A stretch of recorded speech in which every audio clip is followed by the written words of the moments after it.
성경에서 이제 여호와라는 이름으로 하나님이 나오실 때는 우리가 주목해서 봐야 됩니다. 오늘 본 말씀 1절에도 여호와라는 이름은 우리와 함께 하시는 언약의 하나님이라는 어떤 속성으로 우리에게 나타나실 때 여호와라는 그 이름으로 하나님이 나타나십니다. 그래서 하나님이라고 할 때는 엘로힘이죠. 그래서 전능하신 하나님 할 때는 엘로힘. 그래서 성경에 하나님 이렇게 쓰였을 때는 전능자시다 이런 말로 쓰였고요. 여호와 이렇게 쓰일 때는 항상 우리와 언약하시고 우리와 함께하시고 우리와 동행하시고 우리에게 은혜 주시는 하나님 할 때 여호와 이렇게 말씀하고 계신 것들을 구약 성경을 구분해서 보시면 더욱더 은혜가 될 것 같습니다. 오늘 본문 말씀에 보면 이 창세기 12장인데 11장에는 바벨탑 사건이 나옵니다. 이 바벨탑은 인간들이 스스로 우리 창세기 11장 4절 한번 띄워주시면 인간들이 스스로 또 말하되 섬과 탑을 건설하여 그 탑 꼭대기를 하늘에 닿게 하여 우리의 이름을 내고 온 지면에 흩어짐을 면하자. 그러니까 스스로 이렇게 탑을 지으면서 우리의 이름을 내는 게 이제 바벨탑입니다. 근데 오늘 본 말씀에는 하나님께서 아브라함에게 내가 지시할 땅으로 가라. 그러면 내가 네 이름을 창대하게 하리라. 그러니까 하나님이 높여주시는 그런 창대함이 있고 내 스스로 바벨탑을 내가 쌓아서 나만의 왕국을 이렇게 지어가지고 자기 스스로 이름을 높이는 자가 있다라는 것이죠. 근데 그렇게 했을 때 바벨탑은 하나님이 흩어버리시는 것이죠. 흩어버리시는 게 은혜입니다. 왜냐하면 그래야지 심판을 안 당하기 때문에. 그래서 우리 스스로가 우리를 높이는 바벨탑을 자꾸 쌓고 물질의 바벨탑, 여러 가지 명예와 권력과 이런 바벨탑을 쌓을 때 하나님은 흩어버리시고 우리가 하나님이 지시할 사명의 자리로 가라 할 때는 하나님께서 우리의 이름을 창대하게 하시고 우리를 복의 근원 삼아 주신다는 것입니다. 근데 오늘 본문 말씀 1절에 보니까 내가 내게 보여줄 땅으로 가라.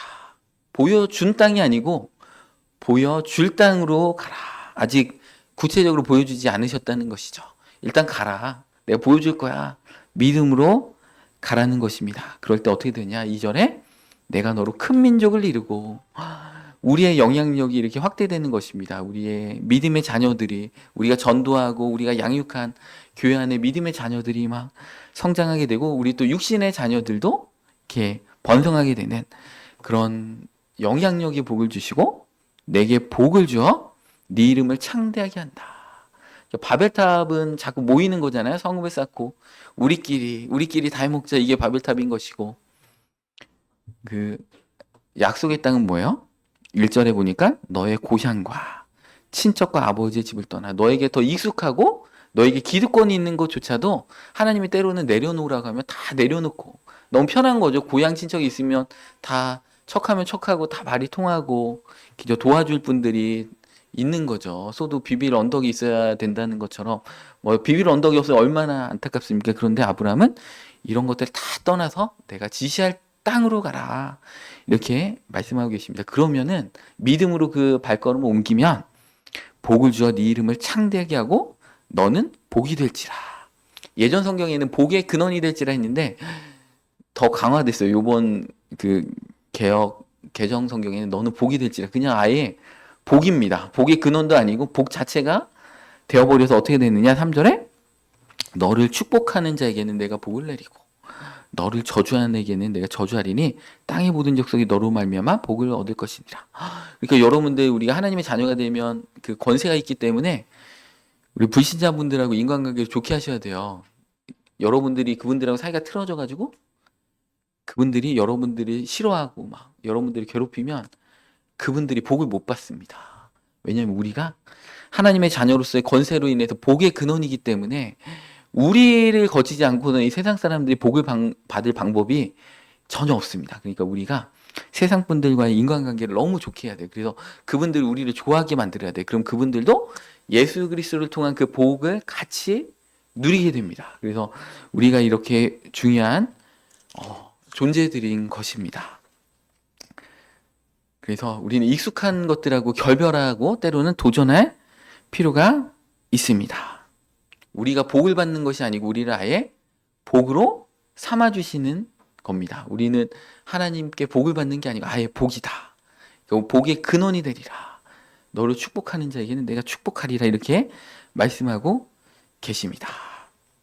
우리가 하나님의 사명자이기 때문에 그래요. 하나님의 언약의 그 길을 걷고 있기 때문에 우리를 통해서 복이 되고 안 되는 것들이 이 세상 가운데 증명되고 증거되는 것입니다. 오늘 본문 말씀 4절에 보니까 아브라함은 눈에 보인 거 하나도 없는데 아브라함은 여호와의 말씀을 따라갔고, 그러니까 우리가 무엇을 따라가야 되느냐? 우리의 지식과 우리의 판단을 따라가는 게 아니고 하나님의 말씀을 따라가야 된다는 것입니다. 말씀을 따라갔는데 다행히도 이 롯도 따라갔습니다. 이 롯의 아버지가 이제 아브라함의 형인데, 그죠? 롯의 아버지가 일찍 죽었기 때문에 아브라함은 또 자식이 없으니까 롯이 자식처럼, 또 롯은 아브라함을 아버지처럼 이렇게 따르면서 따라갔다는 것입니다. 그나마 이제 롯은 아브라함을 따라갔기 때문에 그나마 좀 괜찮은데, 이제 나중에 보면 괜찮은 신앙은 아니죠. 너무 안타까운 신앙입니다. 이 가나안 땅으로 가라는 것은, 그런 결심을 한 것은 사실은 아브라함이 최초가 아니고 아브라함의 아버지인 데라가 가나안 땅으로 가려고 했습니다. 갈대아 우리에서 떠났죠. 창세기 11장 31절 말씀에 보면 그런 말씀이 나옵니다. 창세기 11장 31절 말씀 보시면, 데라가 그 아들 아브람과 하란의 아들인 그의 손자 롯과 그의 며느리 아브람의 아내 사레를 데리고 갈대아인의 우르를 떠나 가나안 땅으로 가고자 하더니 하란에 이르러 거기 거류하였으며, 그러면서 32절에 데라는 나이가 205세가 되어 하란에서 죽었더라. 오늘 이렇게 창세기 11장에 보면 가나안 땅으로 제일 먼저 출발한 사람은 아브라함이 아니고 데라였습니다. 근데 데라가 왜 가나안 땅으로 갔는지는 여러 견해가 있는데, 첫 번째 견해는 이제 그 갈대아 우르에서 아들 하란이 죽었잖아요. 그러니까 거기서 창피하기도 하고 상처가 너무 깊기 때문에 갈대아 우르를 떠나서, 하란도 이제 갈대아 우르만큼 경제적으로 풍요로운 도시였기 때문에 한 1000km 정도 되는 하란으로 옮겼다, 이런 얘기가 있고요. 두 번째는 이 갈대아 우르는 이 메소포타미아 지역인데 그 정치적인 상황이 급변했습니다. 워낙 비옥한 토지이기 때문에 전쟁도 많이 일어나고, 그래서 생명의 위협을 느껴서 가나안 땅으로 가려고 했다, 이런 견해도 있고, 세 번째는 데라가 먼저 아브람처럼 언약의 말씀을 듣고서 가나안 땅으로 출발했다, 이런 세 가지 견해가 있지만 성경에는 나오지 않기 때문에 이제 여러 배경을 가지고 세 가지 중에 하나일 것이다, 이렇게 추측할 수가 있습니다. 그런데 이 데라라는 이름의 뜻은 지체하다라는 뜻이 있습니다. 그러니까 이 데라는 가나안 땅까지 가지 못하고 지체했다는 것이죠. 약속의 땅으로 들어가지 못했다는 것입니다. 그러니까 우리 신앙인들 가운데는 아브라함처럼 가나안 땅으로 가는 자가 있고, 데라처럼 가나안 땅으로부터 700km 그 뒤에 머물러서 안 따라가는 자가 있고, 그다음에 롯과 같이 따라서 같이 아브라함의 언약의 축복에 들어가는 자가 있다라는 것입니다. 그런데 아브라함이 이제 약속의 말씀을 붙들고 가나안 땅에 딱 오니까, 오늘 본 말씀 5절에 보니까요, 가나안 땅에 이제 막 들어갔잖아요. 그러면서 6절에 보니까 아브라함이 그 땅을 지나 세겜 땅 모래상수리 나무에 이르니 그때 가나안 사람이 그 땅에 거주하였더라.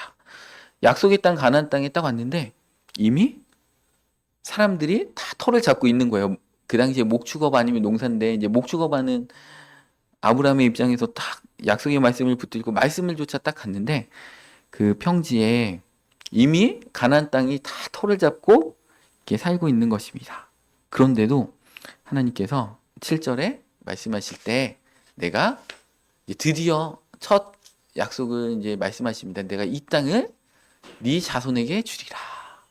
그러니까 눈에 보이는 거 하나도 없어요. 딱 왔는데 이미 다 그 가나안 백성들이 터 잡고 있는 겁니다. 그런데 아브라함은 그 말씀을 믿고 여호와께 그가 그곳에서 제단을 쌓고, 아브라함은 가는 곳마다 제단을 쌓고 하나님께 예배했습니다. 상황이 녹록지 않아도 말씀을 붙잡고 왔는데 하나님의 그 말씀과 내 형편과 사정이 달라도 하나님을 신뢰하면서 아브라함은 제단을 쌓고 예배했다는 것입니다. 그러니까 아브라함은 우리의 믿음의 조상이라고 하는 이유가 그거예요. 우리의 믿음의 여정을 똑같이 우리보다 앞서가셨던 분이라는 것이죠. 아브라함이 뭐 탁월하거나 훌륭한 분이라는 의미도 있지만 그거보다 더 큰 의미는 믿음의 조상이라고 하는 이유는 우리랑 똑같은 패턴의 길을 우리보다 먼저 승리해서 가셨다는 거죠. 이분도 연약한 분이고 불리하니까 아내도 팔아먹고 막 이런 아내를 누이라고 속여가지고 아내도 뺏기잖아요. 바로왕한테 그런 연약하신 분이고 겁쟁인 부분들도 있지만 그분의 이 아브라함의 장점은 뭐냐면 연약한 가운데도 믿음으로 끝까지 주님을 붙잡고 은혜 가운데 도전하는 삶을 실패할지라도 살아갔다라는 것입니다.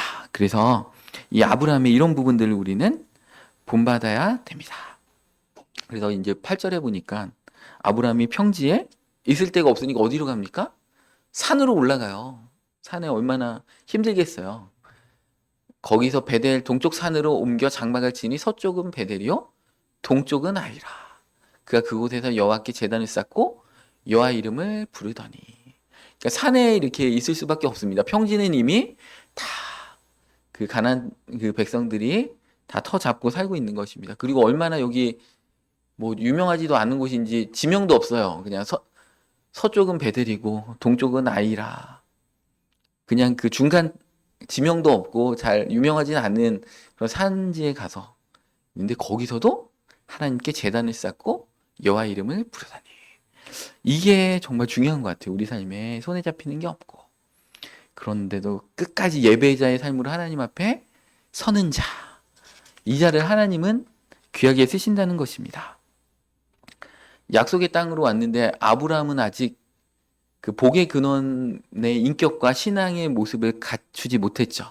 그러니까 하나님은 그 삶 가운데 고난이라든지 결핍이라는 그 과정들을 통해서 그의 신앙을 더욱더 견고케 하시고 믿음의 조상에 걸맞는 그 여호와 신앙을 계속 훈련케 하시는 겁니다. 그러니까 어려움 가운데 계속 예배케 하시고 예배자의 모습으로 주님 앞에 나아간다는 것입니다. 그래서 우리가 주님께 사명을 받으면 순종의 자리로 가는데 우리 삶은 어떤 면에서는 더 꼬이는 것 같고 안 되는 것 같고 나는 여전히 주님 앞에 순종하고 있는데 왜 나의 삶은 여전히 그대로인가 그런 딜레마에 빠질 때가 있습니다. 약속은 아브라함한테 주어졌지만 아브라함이 그 약속을 실행할 만큼 성숙하고 훌륭한 인격과 신앙의 그런 분으로 되어 있지 않는 거죠.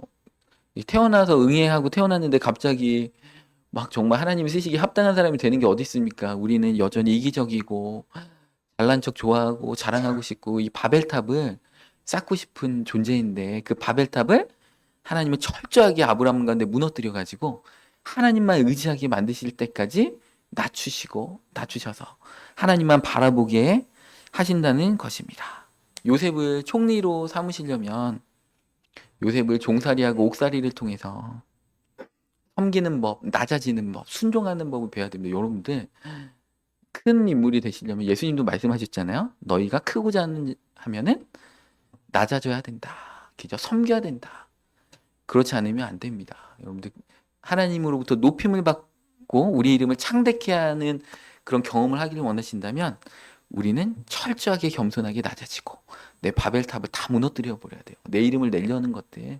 나는 이름도 없고 빛도 없이 날마다 내 십자가를 지고 주님을 좇겠습니다. 이런 마음으로 가지 않으면 하나님은 그 사람을 쓰시지 않는다. 계속 연단만 받다가 그 아까운 인생 허비하고 마는 것입니다. 그래서 훈련하고 쓰시는 사람은 아무도 없다. 아브람도 안 되는 것이고 갑자기 이제 왕이 필요해가지고 급조해가지고 세운 사울왕은 어떻게 됐습니까? 하나님 앞에 버림받았죠. 오히려 그 사람의 어떤 됨됨이 그릇보다 더 큰 축복과 직분을 받았을 때 그 사람은 타락하고 100%그 멸망의 길을 갈 수밖에 없습니다. 그러니까 여러분들 주님 앞에 축복하여 주옵소서 이런 기도를 하지 마세요. 그럼 어떻게 됩니까? 축복에 걸맞는 고난을 세트로 주신다. 하나님 나에게 사랑을 부어 주옵소서. 사랑할 수 있도록 인내하고 정말 도저히 사랑할 수 없는 사람을 내 옆에 붙여주신다는 거예요, 여러분들. 내 안에 사랑으로 넘치게 해주세요. 그런 기도하는 순간 도저히 저 사람 사랑 못하겠다. 이런 사람이 옆에 딱 붙이시면서 그리스도의 사랑으로 품어라. 우리의 사랑의 그릇을 키워주시는 겁니다, 여러분들. 그러니까 그냥 갑자기 막 기도하다가 기름 부음이 확 임해가지고 사랑의 능력이 막 부어지는 경우들도 있어요. 성령님의 역사 가운데. 근데 대부분의 경우는 그런 거 일반적이지 않고 우리가 철저히 사랑의 고통을 겪으면서 막 자식 때문에 기죠. 막 자식 쥐어받고 싶고 막 그렇지만 그걸 참아야 되는 그런 과정들 겪으면서 있네. 하나님의 아버지의 마음을 아는 거죠. 하나님도 나한테 그러셨겠구나. 정말 나는 참기 어려운데 하나님도 나를 자녀 삼아 주시고 저렇게 인내하셨구나. 이런 것들은 우리 인생의 경험을 통해서 하나님께서 모든 것들을 이렇게 알게 해 주시는 것이지 어느 날 갑자기 뚝딱 이게 되는 것들은 없다라는 것입니다. 그런데 이 안타깝게도 그 아브라함도 기근이 막 계속 되니까 믿음이 떨어진 겁니다. 두려움이 이 아브라함 가운데 임한 것입니다. 그래서 오늘 본문 말씀 10절에 보면 이렇게 나오는 거죠.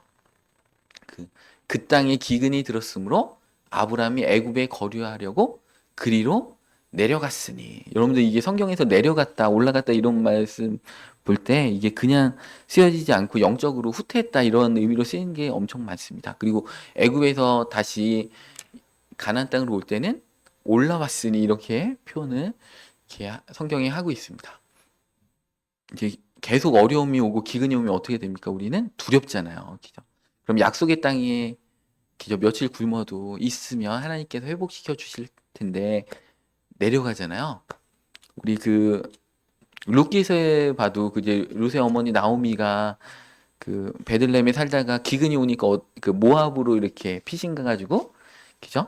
자식들 다 죽고 그죠? 며느리랑 본인이랑 과부 2명 이렇게 올라가지고 하나님이 다시 회복시키시는 스토리가 이제 룻기잖아요. 그런 것처럼 약속의 땅에 있어야 되는데 신앙의 땅이죠. 하나님이 눈이 머물고 있는 그곳에서 두려움이 오니까 잘못된 선택을 믿음의 선택이 아니고 불신앙의 선택을 하게 됩니다. 그래서 그 땅에 기근이 있으니까 애굽으로 내려갔는데 안타까운 게 이 두려움이 이렇게 오잖아요. 믿음이 떨어지면 사람의 지혜가 가려집니다. 그래서 장꾀를 부리죠. 이 애굽에 가면은 그 당시에는 얼마나 포악한 시대인가 이제 예쁜 아내를 갖고 있는 결혼하고 있는 남편을 그냥 죽여서라도 아내를 뺏고 막 이런 포악한 시대니까 아브라함이 이제 꾀를 하나 내는 거죠. 거짓말을 하게 됩니다. 그래서 어, 그 아내라고 하지 말고 그 누이 동생이라고 해라. 그래가지고 얼마나 예쁜가 그 바로 왕이 이제 애굽에 갔더니 그 아내 사례를 데려갑니다. 궁궐로. 그래서 아내 삼아 버리죠. 그러니까 인간의 얄팍한 꾀를 내니까 도저히 그 인간의 능력으로는 해결할 수 없는 위기를 만나는 거죠. 그 이집트의 최고의 권력자 파라오가 그냥 아내를 뺏어가 버리는 겁니다. 이거는 어떻게 다시 뺏옵니까? 너의 복의 근원이 되고 큰 민족을 이루게 한다고 했는데 그 약속의 근간이 다 흔들려 버리는 거예요. 너의 많은 민족의 조상으로 삼아 준다고 했는데 아내가 없는데 어떻게 많은 민족의 조상이 될 수가 있습니까? 그래서 완전 절망 가운데 있는데 아브라함은 복의 근원이잖아요. 그러니까 잘못은 아브라함이 했는데 누가 혼납니까? 이집트의 바로 왕이 혼나는 거죠. 그 집안에 큰 재앙이 일어나 가지고 바로가 어떻게 된 거냐 하고서 바로가 하나님의 말씀을 듣고 아내 사례를 다시 돌려주면서 오히려 바로가 막 낙타와 기저 나귀도 막 주고 막 종들도 노비들도 많이 주면서 아브라함을 오히려 거부를 만들어 주면서 아브라함이 다시 가나안 땅으로 올라오게 되는 것입니다. 이게 복의 근원으로 사는 자들의 인생입니다. 우리가 실수해도요. 내가 잘못했는데 내 주변에 있는 사람이 내 직장에 있는 사람들이 같이 재앙을 받아버리는 거예요. 그러니까 여러분들이 믿음 안에서 살지 못하면 우리 가정 그리고 우리 직장, 우리가 속해 있는 공동체가 같이 핍박을 받고 우리 나라가 어려워지는 것이에요. 우리나라가 지금 막 탄핵 정국 때문에 어렵잖아요. 이 한국 교회 성도님들이 제대로 신앙생활을 안 하기 때문에 이런 것입니다. 그래서 우리가 다시 회개하고 믿는 자들이 한국 안에서 회개하고 주님 앞에 돌아가면 우리나라의 경제와 정치와 이런 것들은 하나님이 다 해결해 주세요. 왜냐하면 우리가 복의 근원이기 때문에 그렇습니다. 그래서 아브라함은 이 애굽에서의 실패의 교훈을 통해서 철저하게 이렇게 배웠습니다. 근데 안타깝죠? 거기에 많은 노비 가운데 누가 섞여서 들어왔을까요? 그 아브라함의 첩인 하갈이 속해서 들어왔습니다. 그러니까 인생에 어떤 실패를 하면은 나중에는 그 대가를 반드시 치르게 되는 거죠. 그래서 그 하갈을 통해서 이스마엘 족속이 태어나잖아요. 그래가지고 그 중동의 뭐 사우디아라비아나 이렇게 다 아브라함의 이제 후손들이죠. 그래가지고 이 지구상에 우리 크리스찬들도 우리 믿음의 조상을 아브라함이라고 하잖아요. 그러니까 80억 인구 가운데 아브라함의 후손이라고 자처하는 분들이 30억입니다. 그래서 이제 뭐 이슬람교, 그다음에 유대교, 천주교, 기독교 다 아브라함을 믿음의 조상으로 이렇게 섬깁니다. 그 정도로 이제 영향력 있는 복의 근원인데 이 애굽에서 그때 그 탈출하면서 데려왔던 이 하갈이라는 사람을 통해서 이스마엘이 태어나고 그래서 유태인을 지금까지도 괴롭히는 근원이 되잖아요. 우리의 잘못된 선택으로 인해서 그 대가는 받게 되는 현상들이 있기 때문에 우리가 얼마나 믿음의 선택을 항상 하면서 살아야 되는지 모릅니다. 그런데 이 창세기 13장 다 읽지는 않겠지만 이 애굽에서 탈출해서 왔는데 문제가 뭡니까? 재산이 많아지니까 그 조카 롯 아들처럼 이렇게 같이 있었던 의지했던 이 조카 롯의 목자와 아브라함의 목자 간에 다툼이 일어나는 거죠. 왜냐하면 목초지는 한정되어 있고 거기에 가나안 족속들이 이미 다 좋은 목초지를 차지하고 있는데 조카 롯과 이렇게 분쟁이 자꾸 일어나는 거예요. 그래서 여러분들 집에 돈이 많으면 좋은 게 아니에요. 돈이 없을 때는 서로 아껴주고 보듬어주고 사는데 애굽에 갔다 와가지고 돈을 많이 이렇게 얻으니까 그때부터 롯 얼마나 아들처럼 의지했던 어쩌면 아브라함은 자식이 없기 때문에 자기의 어떤 후손을 롯을 통해서도 이렇게 볼 수 있겠다라고 생각했을지도 모릅니다. 또 롯은 아버지가 일찍 죽고 아브라함을 아버지처럼 삼촌인 아브라함을 따랐기 때문에 얼마나 서로 의지했는지 모릅니다. 근데 이제 서로 간에 물질이 생겨버리니까 이제 갈라서게 될 수밖에 없는 환경들이 있는 거예요. 그러니까 아브라함이 네가 동을 하면 내가 설을 하고 네가 설을 하면 나는 동을 하겠다 하면서 아브라함이 양보를 하고 서로 갈라지게 됩니다. 왜냐면 같이 있다 보면 더 안 좋을 것 같은 거예요. 그런데 이 아브라함은 이제 많은 설교를 이렇게 들어보면 이 본문을 가지고 아브라함의 이 그 인품을 우린 배워야 된다. 양보심을 배워야 된다. 이렇게 말씀하시는데 그런 측면도 있지만 더 중요한 측면은 뭐냐면 아브라함은 애굽에 내려간 다음에 마누라를 뺏겨갔잖아요. 그러니까 하나님을 떠난 것은 물질적으로 아무리 풍요해도 그게 복이 안 된다는 것을 애굽에 가서 철저하게 느꼈습니다. 아브라함은. 그렇기 때문에 아브라함은요. 네가 동하건 서하건 난 아무 상관없다. 내가 황량한 곳으로 네가 좋은 목초지를 다 차지해서 글로 가겠다고 먼저 침을 발라놔도 나는 하나님이 함께 가시면 사망의 음침한 골짜기로 다닐지라도 해를 두려워하지 않는 것은 주께서 나와 함께 하심이라 이 신앙을 아브라함은 애굽을 통해서 배웠습니다. 여러분들 고난을 잘못 겪으면 어떻게 돼요? 롯은 그 소돔과 고모라를 보죠. 거기 악한 자들. 하나님의 심판이 예정되어 있는 곳을 보면서 소돔과 고모라를 보면서 뭐라고 했어요? 오늘 그 창세기 13장에 이렇게 나오죠. 10절 말씀만 볼까요? 창세기 13장 10절 말씀. 롯 보고 먼저 이제 선택하라고 했는데 이에 롯이 눈을 들어 요단 지역을 바라본즉 소알까지 온 땅에 물이 넉넉하니 여호와께서 소돔과 고모라를 멸하시기 전이었으므로 여호와의 동산 같고 애굽 땅과 같았더라. 그러니까 믿음의 눈으로 바라보지 못하고 이 소돔과 고모라를 에덴 동산 같고 애굽 땅과 같았더라. 그러니까 롯은 뭐예요 지금? 애굽에서의 경험이 너무 좋은 거예요. 애굽 갔더니 우리 숙모는 뺏길 뻔했지만 어찌됐든 하나님께서 찾게 해주셨고 거기서 막 엄청난 재물을 얻어서 나왔기 때문에 애굽의 그 문명과 그 경제와 막 이런 것들 보고 너무나 좋았던 거죠. 그러니까 고난을 잘못 통과하면 이렇게 더 믿음이 후퇴하는 사람이 있고 아브라함과 같이 정말 물질도 다 필요 없다. 그러니까 이 바벨탑을 잘못 통과하잖아요. 고난을 잘못 통과하면 바벨탑을 이렇게 쌓습니다. 그 어떤 교회 얘기를 들어보니까 물질적인 어려움을 겪었대 그 교회가. 그러니까 장로님들이 회의를 하셔가지고 성교비를 줄이고 막 모든 지출을 밖으로 흘려보내던 것을 다 줄이고 다 자기 교회만 막 아둥바둥하면서 막 이렇게 지키는 결정을 했다는 것이죠. 이거 고난은 잘못 통과한 것이죠. 그 고난 가운데 하나님이 함께 하셨던 것을 배우면 어떻게 됩니까?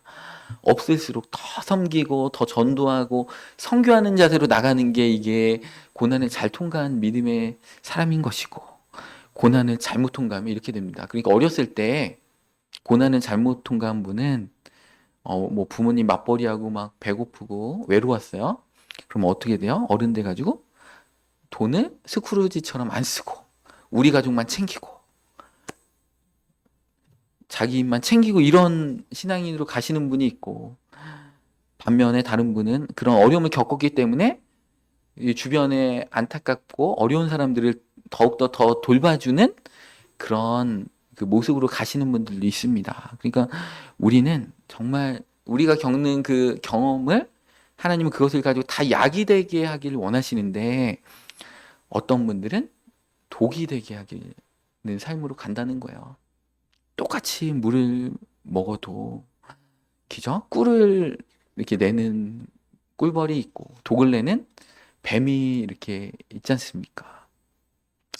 우리 이제 어제도 이제 그 우리 스텝, 전국에서 모이는 한 14분의 스텝이 계세요. 그분들이 이제 1박 2일 다음 달에 이제 그 치유 캠프를 할 때 1박 2일 동안 이제 조장님으로 섬기시면서 스텝으로 섬기시면서 사역을 하는데, 그래서 참석자들이 이제 전국에서 몇 분이 이제 선정됐습니다. 그래서 뭐 그 경북에서 오시는 분도 계시고 또 뭐 경기도에서 오시는 분들도 있고 이제 1박 2일로 참석하신다고 의견을 통보해 가지고 우리가 이제 하나님 앞에 하나님께서 그분을 향하신 어떤 이렇게 인생의 계획, 그다음에 그분이 하나님과의 관계를 맡고 있는 게 무엇인지, 그리고 요번 1박 2일 치유 캠프를 통해서 하나님이 그분을 위해서 우리가 집중적으로 기도해야 될 부분이 무엇인가를 성령님께 여쭈면서 그 예언적으로 우리가 그것을 나눴던 적이 있습니다. 그러니까 열 몇 분이 이렇게 나누니까요, 한마디씩만 나눠도 그분이 종합적으로 스캔이 다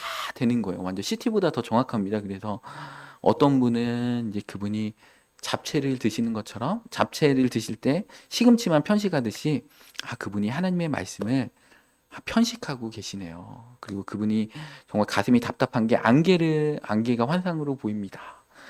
그런 뭐 여러 얘기들 하면서, 또 어떤 분은 그분과 하나님과의 사이를 맡고 있는 게 그분이 지나친 자부심입니다. 그리고 생계에 너무 연연하기 때문에 하나님 앞에 믿음으로 결단하지 못하고 정말 주일에도 막 이렇게 일하시고 이런 것들, 정말 주님 앞에 에스더와 같이 죽으면 죽으리라 내오는 것을 하나님 요번에 필요하십니다라고 성령님께서 그분들 참석자들에 관한 정보들을 다 가르쳐 주셨어요. 그러니까 그분들에 대한 정보를 제가 드린 게 뭐냐면, 그분 나이가 대략 50대 중반이시다, 남자다 여자다, 이름이 무엇이다, 이것만 가르쳐 드렸는데 보지도 않고 성령님께서 그분들에 관계된 정보들을 막 수십 가지를 다 줘가지고 우리가 한 달 후에 치유 캠프를 할 때 이분들을 위해 어떤 부분들을 집중적으로 기도해야 될지, 그분이 어디가 아프고 무릎 왼쪽이 아프고 이것까지 다 CT 찍듯이 다 나왔습니다. 그래서 다음 달에 치유 캠프 때 하나님께서 어떻게 역사하실지 정말 기대가 엄청 되고 있습니다. 근데 제가 이제 그 말씀들을 들으면서 느낀 게, 하나님의 은혜는, 그 참석자들을 향한 은혜는 항상 있었고 항상 부어졌는데, 편식하는 하나님의 말씀을 설교 시간에 들어도 편식하고, 내가 그냥 듣기에 좋은 말만 듣고 가려 듣고 결단하지 못하고, 애국의 데라와 같이 오늘도 데라가 가나안 땅으로 아브라함보다 더 먼저 출발했는데 데라는 지체하고 그 하란에 머물러 있었다는 것이죠. 근데 아브라함은 끝까지 믿음의 길에 창세기를 보면 계속해서 걸어가는 것이고, 롯은 도태돼 가지고 이렇게 떨어져 나가는 것이죠. 여러분들, 우리가 어떤 신앙의 과정 가운데 우리가 가야 됩니까? 삶이 힘들다고 지체하고 또 그 고난을 잘못 통과해서 롯과 같이 정말 아둥바둥하면서, 여러분들 고난을 겪으면 주님을 더 닮아가야지 고난을 겪으면 더 인색해지고 나 정말 믿을 거는 돈밖에 없더라 이런 식으로 가시면 고난을 정말 잘못 통과해서 하나님이 우리에게 계획하신 그 축복의 100% 가운데 1%도 얻지 못하시는 거예요. 하나님은 우연이 없으세요. 우리의 삶 가운데 겪는 만남과 사건과 이벤트 가운데 우연이 결코 없어서 그거는 모든 사건들은 다 하나님을 알아가기 위해서 하나님이 주시는 것들이거든요. 그런데 롯과 같은 선택을 하는 거예요. 데라 같은 선택을 하는 것입니다. 그래서 롯은 어떻게 됩니까? 나중에 아브람 때문에 소돔과 고모라 멸망할 때 살아날 수 있게 됐잖아요. 아브람이 복의 근원이기 때문에 롯은요 아브람하고 같이 갔다는 것밖에 없어요. 사실 아브람하고 같이 있다가 축복을 받는데 롯은 지체하죠. 아침 일찍부터 두 천사가 와가지고 여기 빨리 떠나라 여기 멸망한다. 근데 롯은 지체합니다. 왜냐? 아깝잖아요. 여기 다 이뤄놓은 사업체가 있고 농가밭이 있는데 아깝습니다. 그러니까 어떻게 됩니까? 롯의 처는 뒤를 돌아보다가 소금 기둥이 되고 기죠. 얼마나 지체하는지 천사들이 강제로 롯의 가족들의 손목을 잡고 성 밖에다가 이렇게 이끌어냅니다. 그런데 천사들이 뭐라고 했어요? 멸망 안 받으려면 저 멀리 보이는 산으로 도망가라 했는데 롯이 볼 때 저 산에 가다가 죽을 것 같은 거예요. 그러니까 안 갑니다. 저 앞에 보이는 작은 성, 소알성에 우리 대피하게 해주시기 바랍니다. 그러니까 말씀을 믿지 않고 내 판단을 믿는 거죠. 그 정말 절체절명의 위기 가운데도 산으로 도망가라 하면 알겠습니다 하고 뛰어가면 되잖아요. 그죠? 최선을 다해서 끝까지 달려가면 되는데 롯은 할아버지 데라와 같이 지체하는 겁니다. 그래서 안 갑니다. 그래서 소알성에 머무르게 되는 것입니다. 그래서 어떻게 됐습니까? 거기서 오늘 이게 창세기 19장 20절 말씀에도 이렇게 있습니다. 창세기 19장 20절 말씀 한번 띄워보시기 바랍니다. 예. 롯이 이렇게 얘기하는 거죠. 산으로 안 도망가 보소서 저 성읍은 도망하기에 가깝고 작기도 하오니 나를 그곳으로 도망하게 하소서. 이는 작은 성읍이 아니니까 내 생명이 보존되리이다. 하나님은 저 산으로 도망가니 네 생명이 보존되리라 하는데 내가 생각할 때는 저 산에 가다가 저 화산 폭발해가지고 중간에 죽을 것 같은 거예요. 여러분들 어떻게 됩니까? 내 판단을 믿어야 돼요. 하나님의 말씀을 믿어야 돼요. 내 롯은 안 가고 내 생명을 보존하기 위해서 끝까지 안 가고 중간에 지체하면서 끝까지 순종하지 못했죠. 그래서 어떻게 됩니까? 거기에 그 일대 사람들이 다 죽으니까 기죠. 롯의 딸들이 롯 아버지 술 먹여가지고 기죠. 근친상간해가지고 왜냐하면 결혼도 못할 것 같은 거예요. 남자들도 없어요. 그러니까 아버지 술 먹여가지고 자식을 낳아가지고 그 모압과 암몬 족속이 민족이 태어나가지고 끝까지 이스라엘을 괴롭히는 그 민족으로 요단강 동쪽에서 활약하는 민족이 되지 않습니까? 그러니까 여러분들 어느 순간에 우리가 아브라함의 신앙으로 들어가지 못하면 우리의 신앙이요 암몬 족속과 모압 족속의 신앙이 돼서 교회 안의 리더들을 괴롭혀요. 그리고 목사님을 괴롭힙니다. 믿음 안에서 자라나야 될 그 시간을 놓친 거예요. 그래서 하나님이 어느 시간까지 기회를 주시다가 끝까지 안 자라나잖아요. 됐다, 네 맘대로 해라 그러면 어떻게 됩니까? 그분은 죽을 때까지 인생이 모압과 암몬의 인생을 살다가 하나님의 백성들이 끝까지 핍박하는 그 도구로 악역으로 쓰임 받다가 이렇게 되는 것입니다. 그러니까 우리의 신앙은 잘할 때 하나님이 기회 주실 때 여러 사건들을 통해서 우리는 믿음 안에서 자라나야 된다는 것입니다. 그래서 정말 이제 특히 우리 자녀들은요, 여러분들 제가 걱정되는 게 우리 아이들 입시 잘한다고 이제 이 아들이 학벌이 미래를 보장해주지 않아요. AI 시대에 얼마나 빨리 세상이 바뀌는지요. 요즘은 그 법무법인에서도 이렇게 신입 변호사 안 뽑습니다. 왜냐하면 그 신입 변호사들이 오면 일단 일머리가 없기 때문에 뭐 했냐 판례를 이제 조사하고 비슷한 사건을 조사하고 뭐 이런 문서 정리하고 이런 것들 했는데 AI로 다 대체돼 버립니다. 이미. 그렇기 때문에 이 시대는요. 그 MS 그 마이크로소프트에서도 사람을 뽑을 때 두 가지를 보는데 뭘 보냐면 창의력하고 도전 정신을 본다고 합니다. 이거는 예전부터 교육계에 이렇게 나왔던 얘기인데 그런 사람들이 AI를 활용해 가지고 빈틈을 이렇게 보고 이렇게 뭔가 새로운 일들을 벌려나갈 수 있다는 거예요. 그래서 질문하는 아이들, 그러니까 암기식 공부라는 아이가 아니고 어느 순간부터 어른들은 질문을 안 하죠. 질문하는 순간에 내가 이걸 모른다는 거를 얘기하는 거잖아요. 그러니까 질문을 안 해요. 몰라도 질문 안 하는데 질문하는 아이들은 이 세상의 빈틈, 이렇게 틈새 신앙을 공략할 수 있는 아이들이래요. 그러니까 그런 질문을 던지고 또 그러니까 우리가 뭐 입시 준비도 해야 되지만 나머지 일상생활 가운데 10%는 창의적으로 아이들 놀게 하고 아이들 주도적으로 뭔가 결정할 수 있도록 해야 된다는 것입니다. 요즘은 어떤 세상이냐면 대학교 갔는데도 아이가 이제 같은 그 클래스 친구들하고 다툼이 있으면 엄마가 와가지고 햄버거를 다 돌린대요. 그 반 아이들한테. 그러면 아이들이 깜짝 놀랐는데 야, 저 애하고 얽히면 안 되겠다.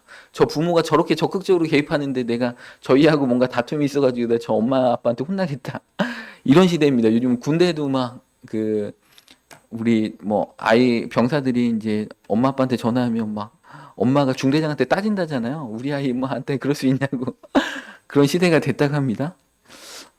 그런데 믿음의 자녀들을요, 여러분들 축복 가운데 앞으로 정말 정말 이렇게 성공한 인생 가운데 살게 하려면 아브라함과 같이 도전 정신, 정말 갈 바를 알지 못하고 때로는 실패를 두려워하지 않고 도전하고 창조적으로 도전하는 사람들이 이 AI 시대는 살아남을 수가 있다는 것입니다. 그런 걸 떠나서 하나님은 믿음 안에서 아브라함 같은 그런 결단의 자리로 익숙한 것, 고향과 친척과 아비집을 떠나서 하나님이 부르신 그 자리, 사명의 자리가 됐던 봉사의 자리가 됐던 이 롯과 같이 부분적인 순종은 불순종하고 똑같습니다. 그리고 지체하는 순종도 불순종하고 똑같습니다. 왜냐하면 내가 하고 싶은 순종만 하는 거잖아요. 그리고 내가 하고 싶을 때 하는 거잖아요. 그럼 그게 하나님 앞에 온전히 순종하는 것은 결코 아니다. 그러니까 우리가 하나님 앞에 말씀이 떨어지면 100% 순종하고 즉각적으로 순종해서 그 복의 자리로 들어가야지 롯과 같이 데라와 같이 정말 안타까운 인생의 길로 우리는 결코 가지 말고 바벨탑도 쌓지 말고 하나님이 가라는 곳에 가면 우리의 이름을 창대하게 해주신다. 그 실수의 여정건데 이스마엘도 만들지 말고 온전히 이 시간 우리가 결단해서 아브라함이 누리는 이름을 창대케 되고 우리를 통해 믿음의 후손들 또 육신의 후손들이 창대해지고 복의 근원이 되고 우리를 축복하는 자는 축복하고 저주하는 자는 저주하는 복 자체, 복의 근원이 되는 놀라운 축복이 우리 성도님들 모두에게 있기를 이 시간에 축복합니다.